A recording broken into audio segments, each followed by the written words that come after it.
Atención. Now, we're going to have some competition with noise, so I'm going to try to speak up. But I'm going to ask anyone in the back, David Rouse, if you cannot hear me, raise your hand. You have a role to play this afternoon. Okay. Is it coming across? Okay, thanks. So this is the panel on ZTA, cultural implications. And I think actually the title of the white paper says it all. It's a quote from Peter Drucker, and culture eats strategy for breakfast, right? I'm going to first ask the audience, has anyone ever been in a corporate world through a merger? Probably a few, right?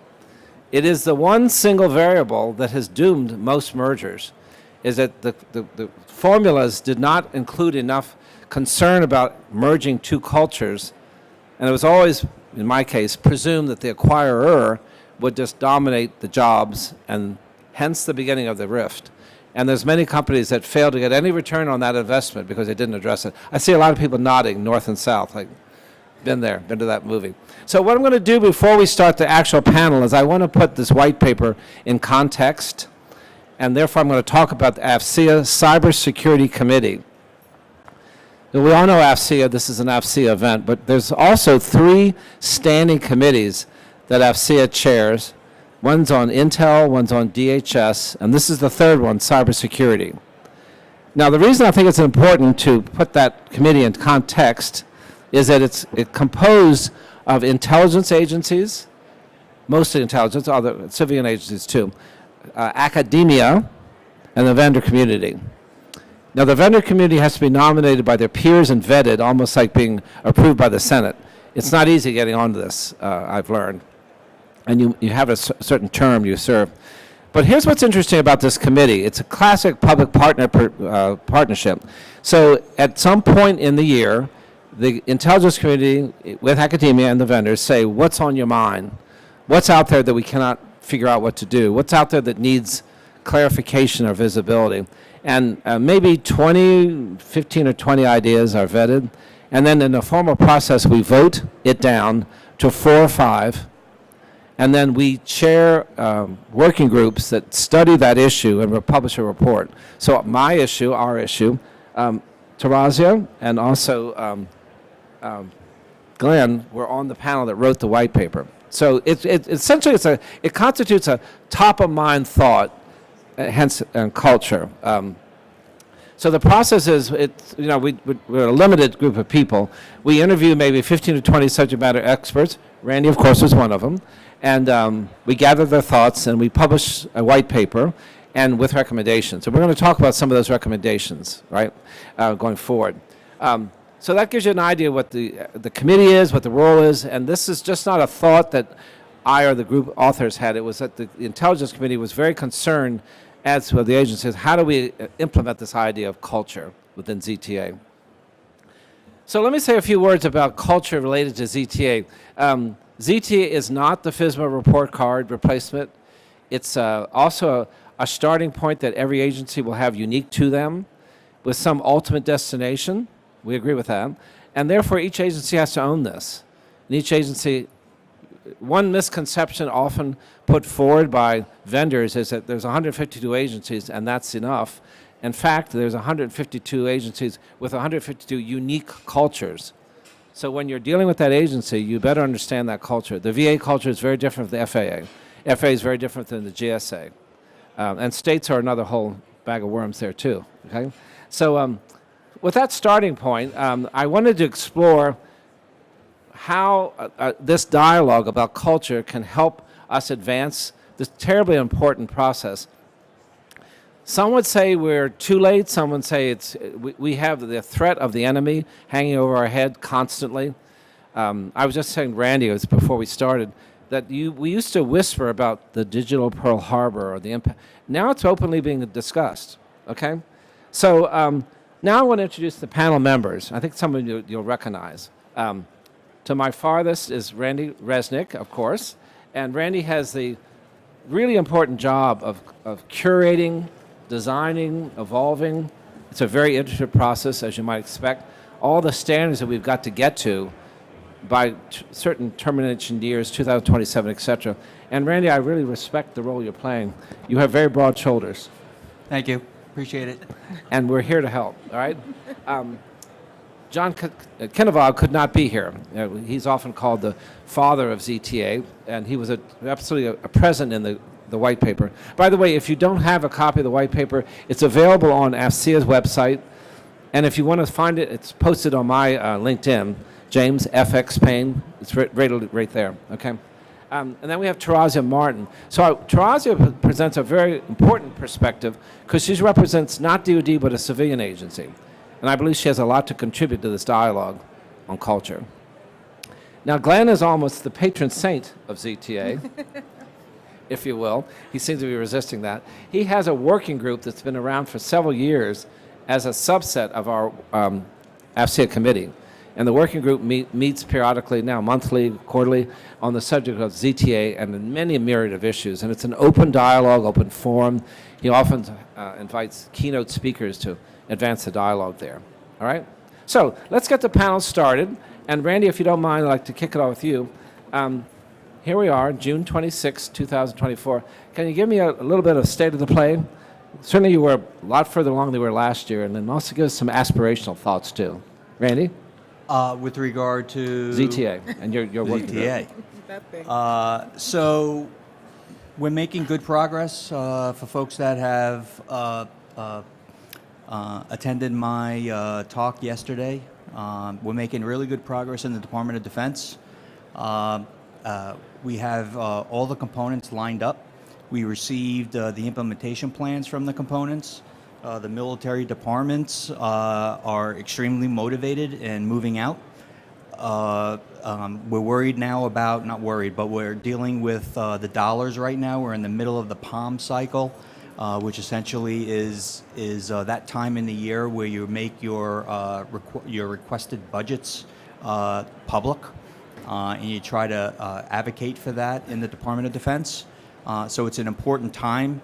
Reason being is that all the components have asked for ZT dollars, and elements in the Pentagon are not taking just their request. They're looking at the ZT Portfolio Office to affirm that these requests are legitimate and needed and required. So it's making our Portfolio Office central to really understanding all the requirements across the department and to validate them. So there's pretty extensive engagement across the department. We have a really great understanding as to where everybody stands. There's some duplication of effort between the components, which we removed. And so to make a long story short, we believe we have a good plan going forward for requesting those dollars for the department. So that rationalization has never really been done before, especially in ZT, and so we're in a good spot there. TBD on how it all progresses through the summertime. That being said, we're now probably year 2, going into year 3 of the implementation of Zero Trust. And that's all going to be happening very, very quickly. I hope to see dollars flowing before the year is out, if not before. You should have by now been contacted by some of the components or agencies. If you haven't, you likely will. If you have products with teams that deliver close to target ZT, or talking to those agencies and vendors right now that are producing and developing those relationships. So, to reiterate, we're in a good spot. I think there's a lot more to do.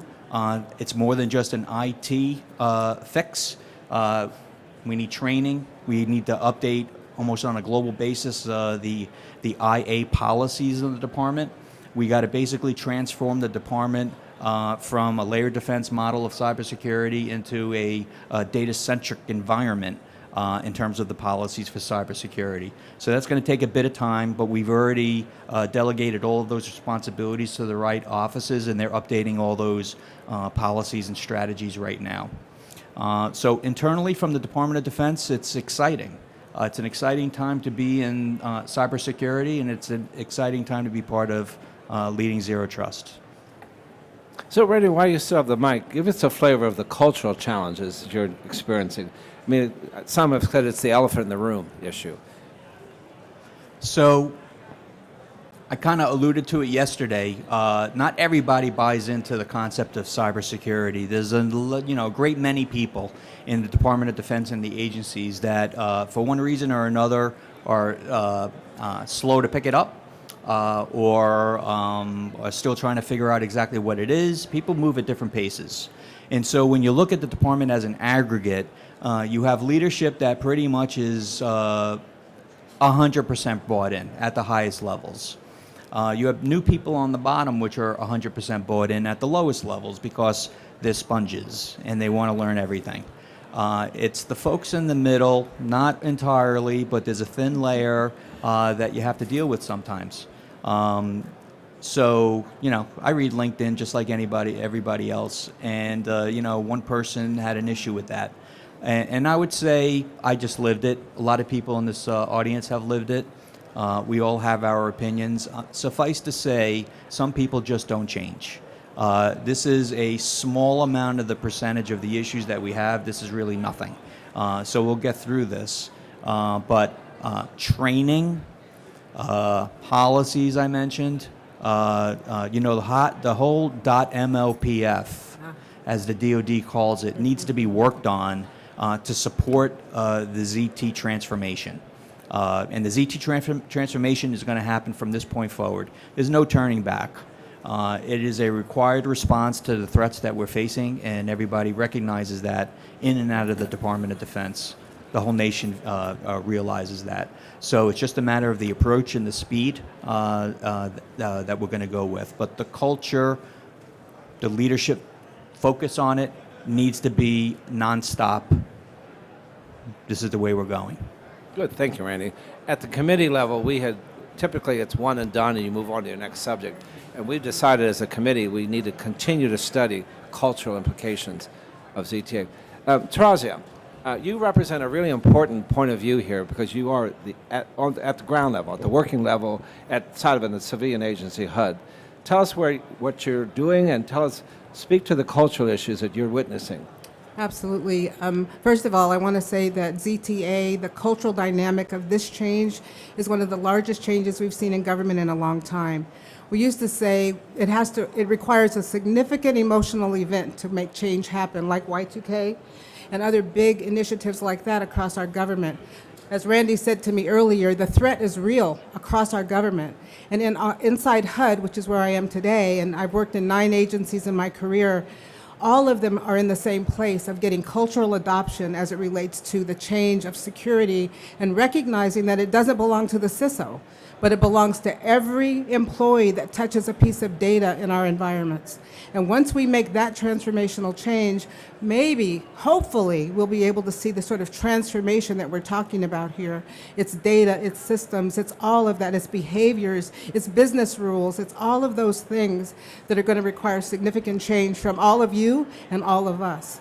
So right now in HUD, we're doing a lot of planning activities. So are we moving the ball forward? Maybe not as quickly as others like DoD, who's setting the bar for all of us, but we are moving forward and understanding our baseline. What is in the environment? Many of our agencies don't even know, what's in our network, what's in the data centers. I mean, they know what they're supposedly hosting, but do we really know what's going on with those data elements and the systems that we allegedly manage? There are vulnerabilities across the board. So we're learning our baseline. And once we create the baseline, we're going to move forward with saying, oh, here's where we are, here's how big the problem is, and then figure out exactly how to attack it. And it's going to come from training, changing policies, and also changing business rules. So an obvious question is, what do you do in an environment where you have this, perhaps single digit, but resistors to the change? And that is not only to your employees, but to your vendors. They really don't like, change is good as a chant we all had in the 80s and 90s, and it's still, for many people, good, but for others it's very difficult. So I don't give know. me some what do you guys think about public flogging? No? Maybe? No? One vote, yes. We had to your great question, we were meeting with a CTO at Air Force, and one of the strategies they're using is the sort of rip off the Band-Aid approach, meaning really Yes. forcing the change and dealing with the aftermath. I think we want to find a path in the middle. In HUD, we're actually working toward putting performance evaluation criteria in all of the executives' performance plans so that they know how important ZTA is, but also how much MFA is, how important MFA is, and EICAM, and all the terms of art that we use in this environment. But the threat analysis, the risk-based analysis, Randy was educating me earlier about this, that's where we really need to fall, is what are the risks to our data across the government, not by agency, but across the entire spectrum. So I think that's where we want to go. Yeah. That's what we're formulating now. Go ahead, jump in? Randy. So we're very layered right now in the government. It's a little bit of a knit that I have. I'm very happy that I'm representing the Department of Defense and we're setting the bar. We were first. But the important part of what we did, in my opinion, is we set the goal of the design where the end state would be to stop the adversary. Yeah. Why are we doing this if we're not stopping the adversary? That was the biggest complaint in the existing architecture in the DODIN, which was the adversary is exploiting us, and they're taking our data, they're attacking the DIB, et cetera, et cetera. So we set a goal of stopping the adversary. The intel community has followed along. You could consider that a united front. But when it comes to the FedCiv, they have not, to my knowledge, adopted outright that element as a goal. So their let's call it sub-target for the based on our definition in the Department of Defense. And that, to me, I think is an incomplete finish. I hope over time, different schedule, that the FedCiv community eventually goes to that level, which ultimately will be proven to hopefully stop the adversary. To me, that's the goal. Why do cybersecurity if you can't try to stop or frustrate or create a lot of friction to your adversaries that want to do you harm? That, to me, is the goal of Zero Trust. And it does seem, Randy, that our enemy, we know the companies by name, find it not too challenging to get into our infrastructure. That's kind of scary. Now, Glenn, you kind of have a cultural role in that you've had a working committee on ZTA for several years, that independent of the AFCEA Cybersecurity Committee, that you have your own timelines, meetings, and I would say virtually hundreds of people have churned through. What's your read on where we are culturally? No, I don't know if my microphone. Thank you very much. Good afternoon. It's great for my Good recapture.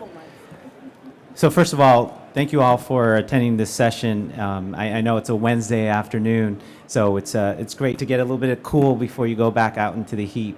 But the Cyber Committee, led under John Gilligan, who's here, has been fantastic in AFCEA in terms of understanding that this was a cultural pivot for not only for the Department of Defense, but for the community that really works on these security issues. And when we took on the topic within the Cyber Committee, we recognized that it's not isolated to any particular department. It required public engagement with industry and academia. And so that's why, we put the subcommittee together to get that dialogue. Where are the gaps that we're seeing? Again, not only within the Department of Defense, but we're seeing it within industry, we're seeing it in discussions with academia. And I think one of the things, Randy, that your team has really helped us is really get the lexicon right in terms of what were all those principles that were touted many, many years ago since the Jericho Forum and Zero Trust with Chase Cunningham and John Kindervag, but have a level plane of dialogue, much like we have the interpreters here with us for sign language. They understand that there's language they need to prepare for how we talk about these issues with the public. They have to recognize the audience. And so that lexicon that you've worked in within the department has helped enable us to talk to industry, to talk to academia, talk to the public in a way that now makes sense. What's the meaning of it? Why does it matter? You may disagree, but at least there's something to refer to, and that's, I think, the benefit. Absolutely. And so the Cyber Committee is really, the subcommittee on Zero Trust has been really focused on what are those areas that the public really needs help in, right?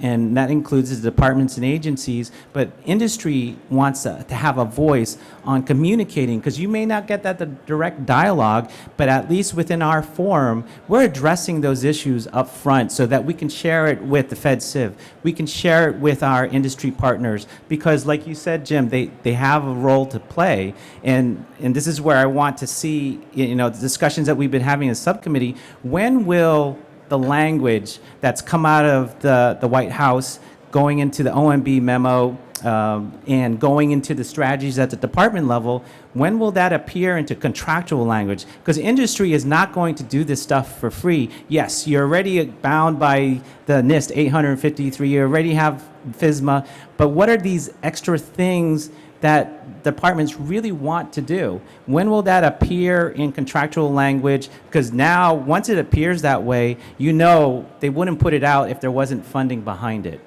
right? So I think from an industry standpoint, that's one of the indicators we're going to see if there's a pivot. And then the last thing I wanted to talk about, culture coming from Coast Guard, right? I was part of that institution. How do we implement change in the culture? And as a CISO, I recognize I cannot make major muscle movements if I just said change. It wasn't going to work. So what I had to recognize is that there's a culture already within the organization. And I think something that you said earlier, every department agency has that culture, right, that has to be recognized. How do you implement change?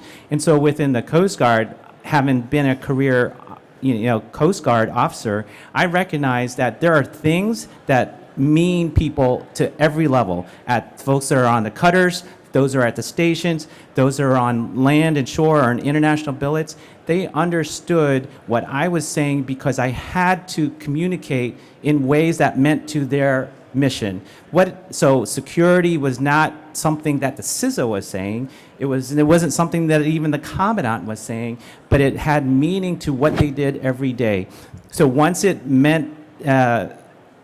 got to that level that it's now part of their job, which I know the Department of Defense is working on training at the various levels. Yes. In the Coast Guard, we have incident command system training. So every Coast Guard person, didn't matter where you were, reservist, a civilian, a contractor, you understood how you met the conditions to participate in a response for a hurricane, whether an oil spill. And so I used that structure, that DNA of the Coast Guard, to help me communicate the culture of cybersecurity. And so I think having that internal champion within the department and agency like you have over at HUD, Tarazia, that's really a big benefit. So you have that interpreter, that major translator for the organization to communicate what the priorities should be. So Glenn, you've really opened an important door, and that is procurements, FAR, RFP, RFQs. Boilerplate language exists on most of these procurements, and we've got to somehow evolve beyond that boilerplate to have language that protects the agency and the vendor. I'm in both. So give me some ideas about things you would like to see in an RFP in the evaluation, either Section K, reps and certs, Section M, evaluation models, because left on its own, a GS 8 or 10 is going to set up that procurement the way it's been done for 20 or 30 years. And when the vendor looks at their P probability of win, it's how compliant you are with those variables. So we've got to change some of that dialogue. Randy, you want to take a strike at that? I'm not a contracts person, but I will say that coming from the top down needs to be augmented from the bottom up, meaning the contract. So coming from the top down, we have a mandate in the Department of Defense to hit target ZT by the end of 27. And you can go beyond that, of course, to advanced. So the requirement, non-contractual, is a DoD mandate. So you would imagine that the elements of the contracts that people are procuring, let's say if it's a hyperscaler that happens to pass, is that language of hitting target level ZT and delivering that as a product a near turnkey solution needs to be in the contracts. Have I seen language that exactly says that? No. I would imagine, though, that language would be in all of the components and the services when they start their procurements. It has to be. And so if you haven't seen it yet, perhaps, that sort of language, that direct language of saying it needs to meet target level zero trust according to the definition of the Department of Defense, blah, blah, blah, of what target means in terms of cybersecurity. That sort of language is inevitable, and that's going to be coming very soon. Good. Thank you, Randy, because I think that's terribly important. Yep. Tarazio. No, I want to I'm add sorry. something Go ahead, to Glenn. what Randy was saying. I didn't want to come across that these were all new requirements. And one of the most significant documents that Randy's office has published is their overlays back in February, I believe, right? When It was finished in February. It took between February and 2-3 weeks ago to finally get it out the door. And the value I see over that, because we've discussed it within the subcommittee, is that these are requirements, some of them already exist, right, under Yes. FISMA, right? And so for industry to say and come back, oh, this is all new, no, it's not. No. Use the overlay to identify what is the added value. And so you can't propose something that you're already achieving in your contract. So I'll say it even more bluntly.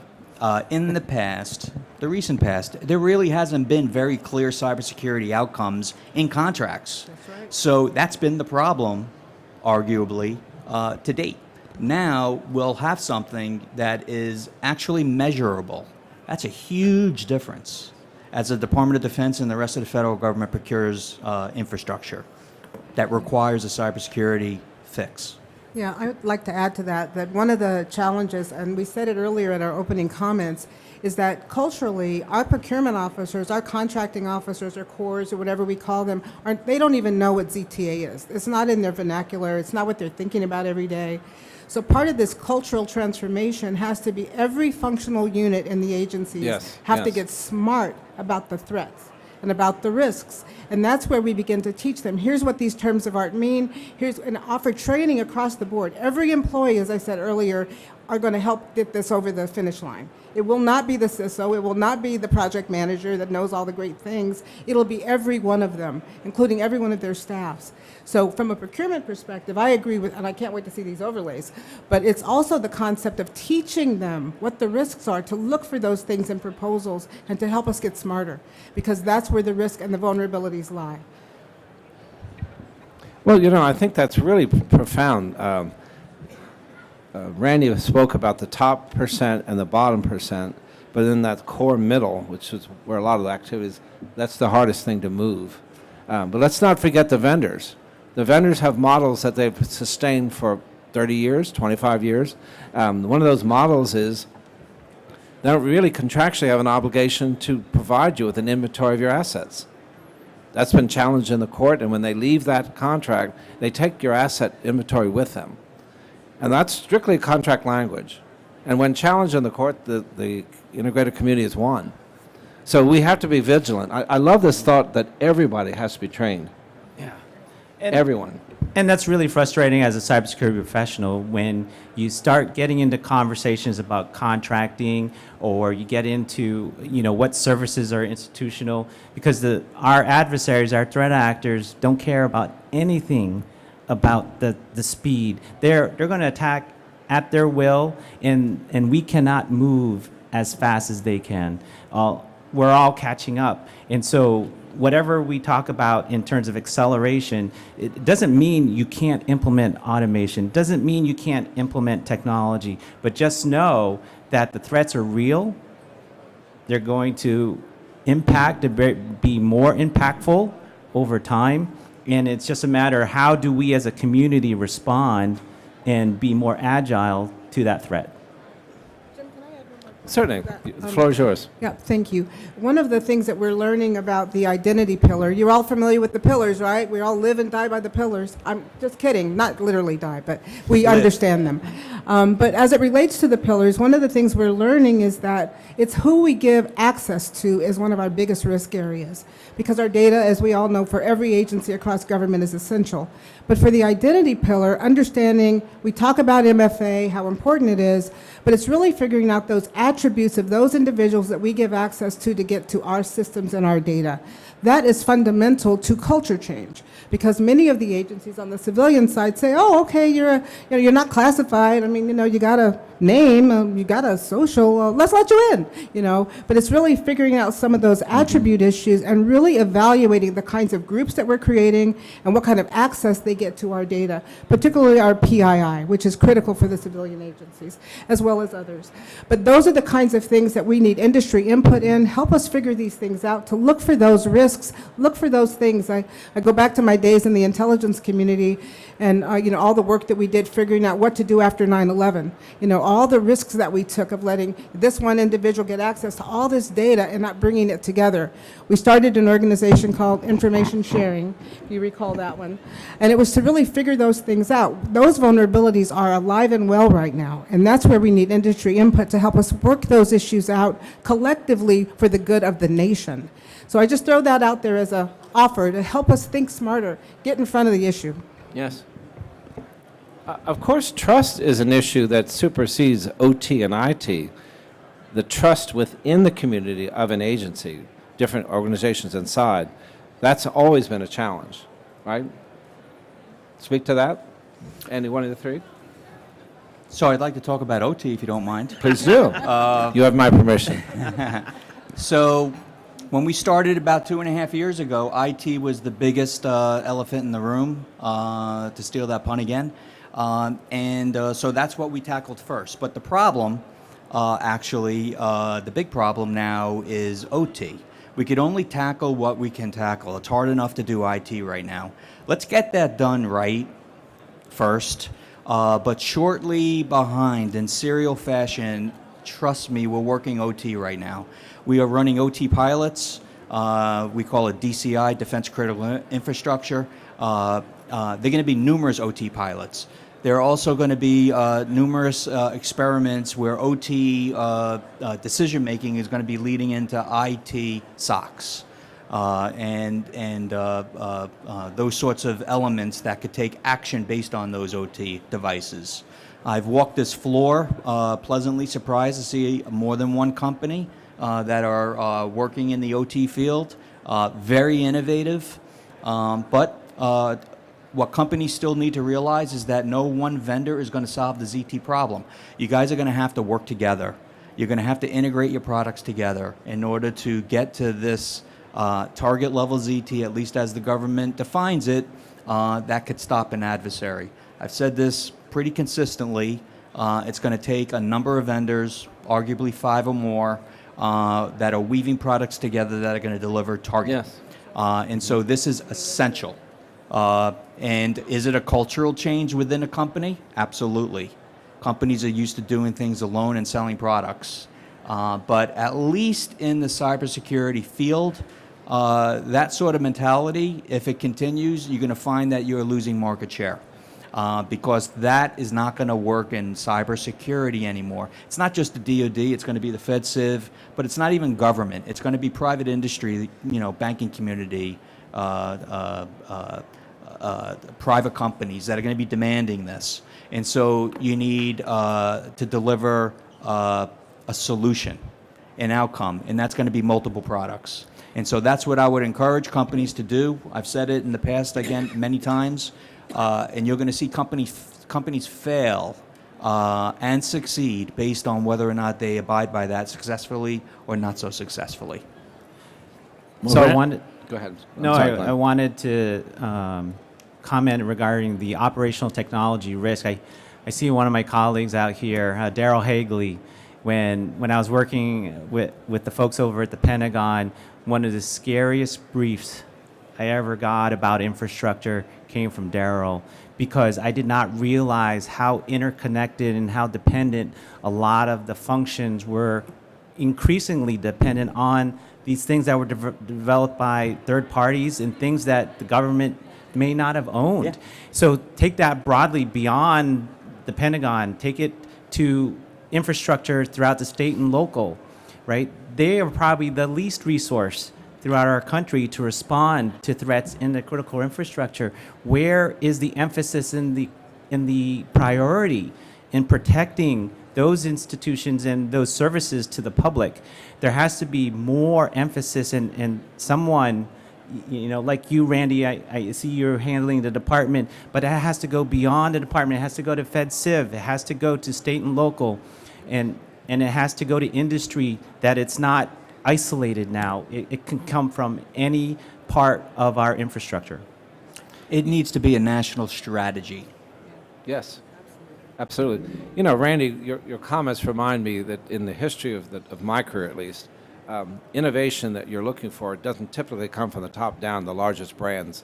It comes from some very scrappy new players that will challenge the infrastructure, move someone's cheese, so to speak. And I could see that you're encouraging that. And you want to comment about that?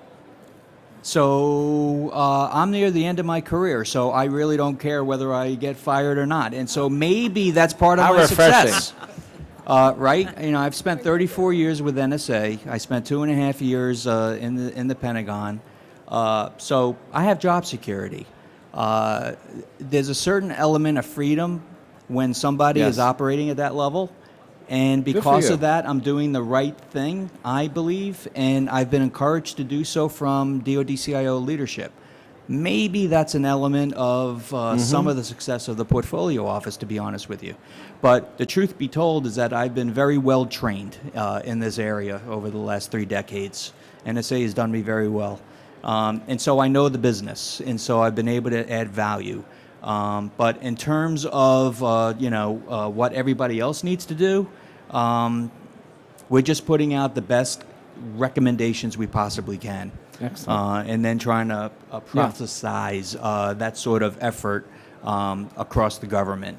Okay. A lot of that infrastructure, as Glenn alluded to, is not owned by the federal government. No. But we need to influence that. Excellent. Just imagine the electric disappearing on you for 6 months. That's a literal potential situation. How would you survive in a country without any electricity? That's a hard problem. That's a very difficult problem to even think through. So these are the reasons why we need to move out with speed on zero trust. And so that's why I'm so passionate about it, is because, to protect the DoD is one thing, but to show the way to protect the nation and our allies is another element of this effort. Well, good for you, Randy, to speak that out loud. We're not trying to frighten anybody, but the infrastructure that are being targeted include the power grid, telecom, water, critical infrastructures. There's 13 of them. But I have to say, all things are not equal. You take power out, you're down. You're down hard. Good for you. Have to ask this question. Artificial intelligence. How are we channeling that? I'm as concerned about the downside of that as anybody. On the other hand, I see multitude of opportunities here. Speak to that in terms of your portfolio. So the AI piece, to me, is an accelerator. It's where we could outmaneuver the adversary, because we are very good in this country on innovation and the adoption of new technologies. So if we can get past the bureaucracy of procurement and just think about AI for a second, the visibility and the analytics piece of the pillar of ZT is really where AI could shine. Because we are inundated with all kinds of data. We have way too much data. We have unlabeled data. So imagine a day where the AI could sift through that and really deliver solutions to the defenders, even with options, with the percentages of risk against the percentages of success, and really make very quick decisions where humans in the loop need to be at. So My team has had numerous conversations with multiple vendors talking about how cybersecurity protection entities, the CSSPs, could actually go next generation on this. It's exciting. It's amazing. Other parts of AI could be, the automated discovery on whether or not an adversary is even in your system from a known good. So we're working with many companies on AI, but it's really early days. But we're aggressively working it, and we're not the only ones that are working AI. Excellent. I have about one or two more questions, and I just want to prompt you. We do have a microphone here. We will encourage you, if you have any questions, step up to the microphone. So, Jim, yes, go ahead. I wanted to follow up with Randy's comment on the influence of technology in helping out those communities, because I think about INDOPACOM a lot, about how it's so difficult to get the critical resources that they need to support those issues in the community. You think about Guam, Hawaii, the islands, Micronesia, the Oceania. They are probably the most least resource and more prone to influence by outside actors to take over their critical infrastructure. How are we protecting them as well? And so it may require some level of automation to go beyond what we have in our talent pool to just insert. Because if we're not taking advantage of all the tools we have available, and we know we're not going to grow, 1 million cybersecurity professionals in the next couple fiscal years, it's going to take many years. Just riding a car, especially an electric car, there's thousands of decisions made a second. Could you imagine what is required across the Department of Defense in protection of our infrastructure across 3 million, people in theory? It is a massive undertaking. We have to automate.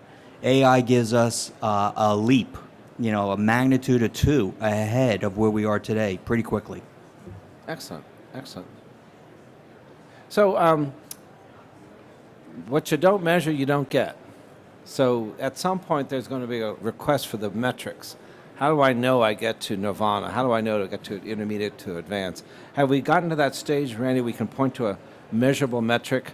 We can say, now you are certified at that level. Go ahead. Well, yesterday I mentioned that there would be a continuous monitoring aspect of the element of ZT. So after we certify solutions, we're not going to stand on our laurels and just leave it in the system, leave it in the field. We're going to continuously monitor the infrastructure, and if it shifts out of its configuration, or we call it drift, that's going to be identified. And we're working on tools right now to actually detect what that drift would be. That means that you have to know what that design is. And so part of our 4 or 5 step process that I described yesterday, some of those elements, the hardware, is going to be leave behinds. Because that's the same hardware that was fed the design, that affirmed the design, that was used by the purple teams for its design. And so in the end, it's a perfect representation. You could almost view it as a digital twin of the infrastructure that we designed. And so that would be a specific leave behind that would be continuously testing that design in operation. It helps out in many ways. Continuous authorization, but it also detects this drift idea. So that's how we're going to keep things in line. And then on top of that, there would be real human purple teams on top of that, because we wouldn't just depend on an automated tool. So there would be multiple ways to do this. And this is a small pitch, but the Zero Trust Strategy Subcommittee is looking for that input from the community to give you that feedback on the metrics. And so, because we've been talking about metrics as soon as the strategy came out, how are you going to measure it? And so if you're interested in joining the subcommittee, please reach out to me on LinkedIn. We've been on a tear for the last couple years on understanding the language, but we now want to get to those exemplars around the nation that we can put up in front of our government, in front of industry, who has a strategy that can actually work. I know we're talking about culture, but it's important to put things out so people can see that, will this work for me? within their organization. Well, I don't think you can be successful without addressing culture. It's just, as I say, the elephant in the room. Are we farther enough along? I'm going to ask this of all three of you. One of our missions is to continue to keep focused on this issue of culture. Are we far along to be able to identify exemplars who have deployed ZTA in a positive? I'm not saying they're there or even that they're advanced, but the incentive is there. I'd like to encourage sort of the carrot, to stick the carrot, to emphasize that some people are really taking this seriously. It could be you, Tarazia. It could be me. We'll see about that. But I do think that what we are doing, taking lessons from DOD, taking lessons from other agencies, one of our biggest challenges is finding the policy framework to implement. So there's a lot of great data coming out of DOD. We're, in our organization and across civilian, we're seeing just those baby steps. So, we have policies around identity and all these small things that make up the whole, but we don't have an overarching architectural strategy or an overarching policy Yes. framework. Yes. So standards-based architecture, we go back to AFCEA in the non-DOD world. But we use that as a framework so we can figure out exactly how do we shape this and how do we really sort of institutionalize those policies for behavior change, back to culture. Because policy drives behavior in many ways. Because if you color outside the lines, you can get your hand smacked, right? So we're trying to figure out those sort of rules of engagement, and then figure out how do we make that happen. So I just want to push the concept of policy frameworks, and any help that you can offer to HUD and our civilian brethren is really important because that drives behavior, which drives culture change. Super. Let me open the floor now for some questions. I'd be encouraged anyone that would like to step up and ask us something. All right, ma'am, please identify yourself. Mary Lou Pampo. I'm 218. I'm sorry, is the mic on? Check. Yeah, that's it. Okay. Mary Lou Pampo. I'm with 218th Intelligence Surveillance Reconnaissance, but I'm also a small business owner. Wonderful. I've implemented technology and solutions throughout the world as my small business, but I am also the warfighter that you guys talk about, using this AI and using this platform. I'd say 99% of successes as well as failures have been due to lack of training. Yes. And then also, one, lack of training, but also the psychological adjustment or the psychological aspect. I'm currently pursuing the initiative of having this conversation with my cyber and my Intel ISR group, the implementation and the usability of AI in our environment, and how I feel as if we've gone from no AI conversation to overnight everything is AI. And because we do support real world missions in our Air National Guard unit, I've had to actually create my own psychological adjustment or conversation to do this transition. And just from my recollection of being deployed overseas, same somewhat combat environment. Now it's on a technological and a virtual or on a different platform. Is there a psychological playbook for this type of new warfare that we're undergoing? And then also, are you in conjunction with the evolution of our technology and where we're going? Are you adapting training in parallel to those efforts so that it's equally as dynamic as our technology is evolving? So one, is there a psychological playbook for the implementation or the introduction, but also the interim of while we're executing this mission, and then also post-mission? Because the data we're providing are actually being utilized in real-world situations. So, Glenn, would you take to that one? Yes. thank you. So, a great question. 2 years ago, we collaborated on a paper within the Cyber Committee talking about the human element. And we talked about the biases that exist in humans that are possibly contributing to the implementation barriers. And so what at least my observation, it hasn't been addressed specifically, those particular issues that you're raising.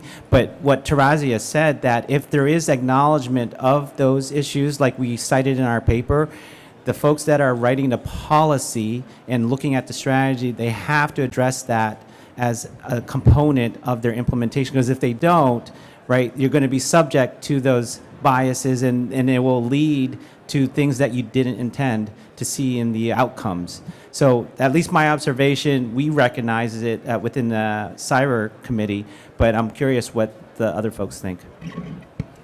I will add that that is a beautiful question, because I think it gets to the root of human behavior. And it comes through training and behavior modification, just like we do with our children, right? Getting to the root of that. How do you retrain a brain? How do you get them to think differently at a risk-based level?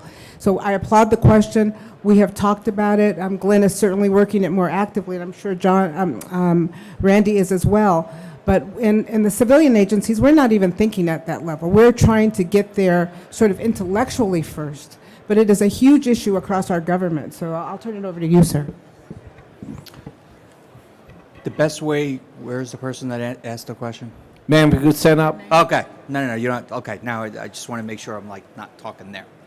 I look at this philosophically, and so maybe that's the right answer for this. And that is that we're in the middle, or maybe you're feeling it now, of the move from the Industrial Revolution to the Information Age revolution, the computer revolution.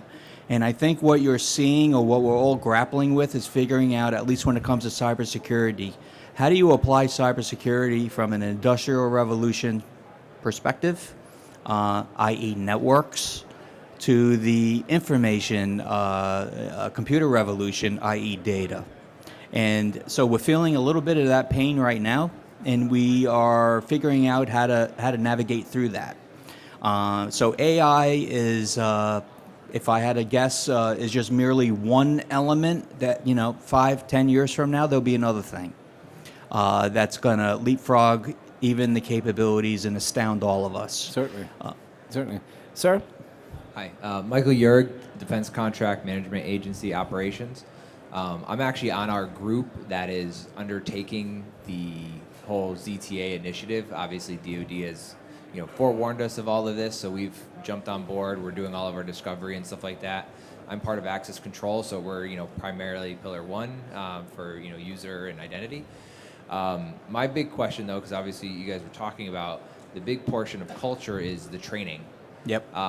So my question for you is, when it comes to advising leadership, my area obviously is IT. Is where can I best advise training our IT group how to handle the culture pushback when it comes to the ZTA?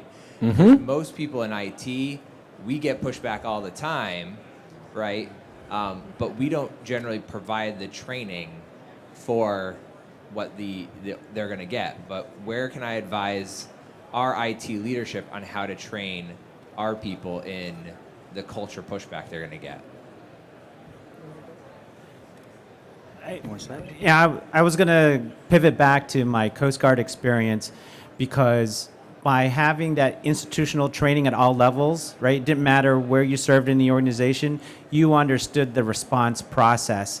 So your value add from your perspective, whether you're on the infrastructure, whether you're on the operations end, whether you're on the logistics, whether you're even on public affairs, they understood your role was going to be participating in the process. But that's a cultural way to handle pushback, because when an order is given and you are now in a response, you're following orders, right? And that culture of response kicks in. It's now instinctive. You're not having to say, no, there's no such thing as no. You shall, right? Because you've prepared your organization to respond that way. So what I'm hearing in your question, it's not institutionalized so that all elements of your organization feel like they have the ability to say, give pushback.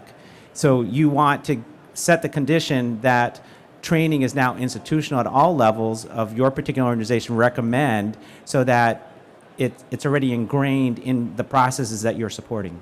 Well, I think the subject is coming up enough to say, without any concern of saying it, that there's a gap. We don't have adequate training. So Yeah.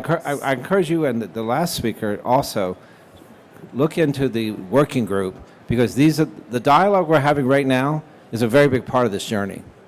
And I'd we're like at the to- very beginning of a cycle. So I think this kind of contribution of a commentary about Yeah. the psychology and also the training is very important to the process. Thank you for your Yeah. question. I'd like to add to the answer, if it's all right, that one of the things that we're doing at my organization right now is we basically did a small pause because everything was going crazy to get to the identity pillar. It's the first one. We got all these things to do, things that we'd been doing under CDM for quite some time. But what we chose to do was to basically engage the business owners and teach them, provide them with information about what we're doing and how important ZTA is. And so we thought the first milestone would be to sort of send out a massive message from our leadership team, showing commitment all the way down. And that sort of helped move the needle a little bit forward. But then what we did is we began to focus on our IT organization, because the biggest shift, yes, it will be on the mission programs, but it's really going to be on the IT folks. You know, this is a huge change because we work in our silos in IT, right? We got our little things. So I think what I would recommend is communication, training on the front end, and letting your leadership know that without it, they can't move the ball at all, because IT has to also be pushed, right, and educated and trained. It's not just the users, it's us. You know, we're kind of not I'm going to say our enemy, but we're sort of blocking our own selves in this process. So I encourage you to do that, and I'd love to talk to you offline about what you're doing and see if we can share notes and see how we can help each other, if you're interested. Great. Thank you. Maybe That- DISA should have a stand-down day and talk about ZT. All right, next question. Testing. All right, this is a follow-on to Mary Ann's comment and the answer Glenn and Randy gave. You know, human bias is one thing. There's still a real problem in data cleansing, because the mass of information that has been feeding the large language models has been full of misogyny and racial bias. And in fact, I think, I'm not going to name the vendor whose first automated assistant got pulled back because it started answering in those biases, and you've got some recurrence in, I guess, extreme overcoming of the bias in Gen AI. So how do we get to, you know, cleaner data when the vast quantity of data, you know, in the web has those biases? Thank you for your question. Go ahead. Throw that to Randy.